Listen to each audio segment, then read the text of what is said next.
Hello, welcome to Chapter 7, Section 6. We're on page 487 doing the guided practice problems 11, 12, 13, and 14. In this section, we are going to subtract. Remember that subtraction means adding the opposite. So subtraction means adding.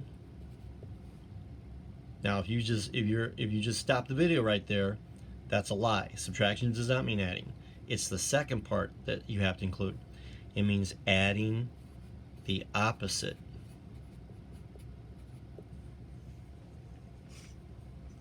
Sometimes I think I'm just gonna pause and take a break and see if you guys are think that the video needs the buffer or something. Now that'd be really mean of me. Okay, so I'm gonna rewrite this way. The first polynomial I leave alone.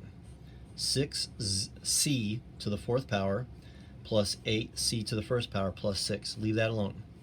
Change subtraction to adding, and the opposite of positive 2 is negative 2. So I get 6c to the fourth plus 8c plus 6, and the negative 2c to the fourth goes below here. And of course that's 0 times c and 0. 6 subtract 2 is 4. 8 plus 0 is 8. And 6 plus 0 is 6. Problem number 12, let's rewrite it. Move it up so you can see it.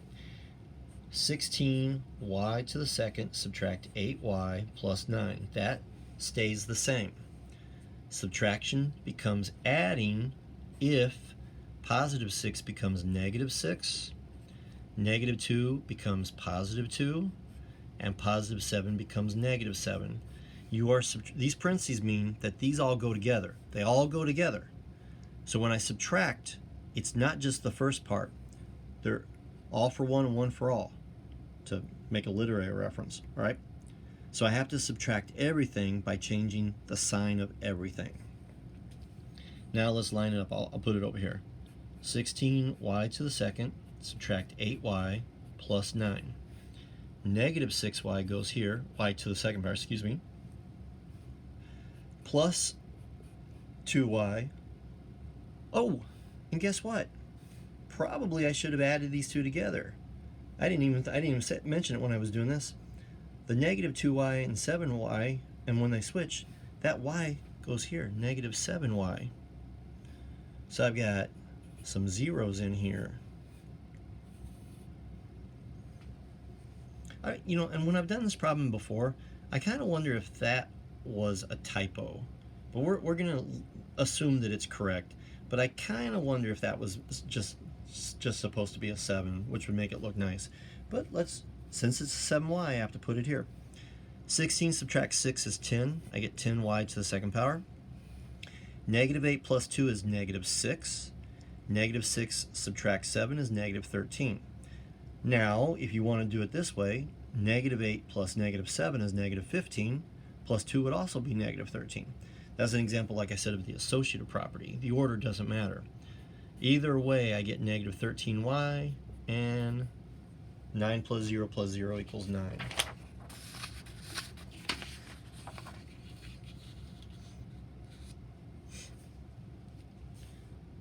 (2r plus 5 stays the same.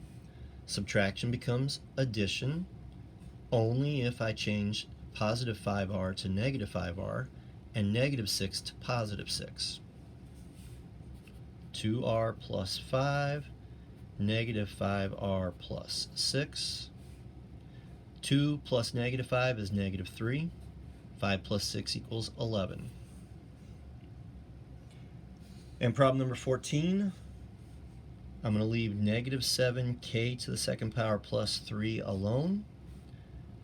My subtraction becomes addition if 2 changes to negative 2k to the second power. Positive 5k becomes negative 5k, and negative 1 becomes positive 1. So I change the sign of all three of the terms. Let's line this up. I get negative 7 to the second power, k to the second power, excuse me. And notice that I've got this, so I got to put a 0 in here. I got to put a space for the k. Plus 3. I can run into problems if I just write that without remembering that I'm going to take care of that. That's why it's important that you look at this before you write it. Negative 2k to the second power, subtract 5k, because now these are going to line up, plus 1. Negative 7 subtract 2 is negative 9. 0 plus negative 5 is negative 5. And 3 plus 1 equals 4. All right. We got one more application problem to do. We'll see you in the next video.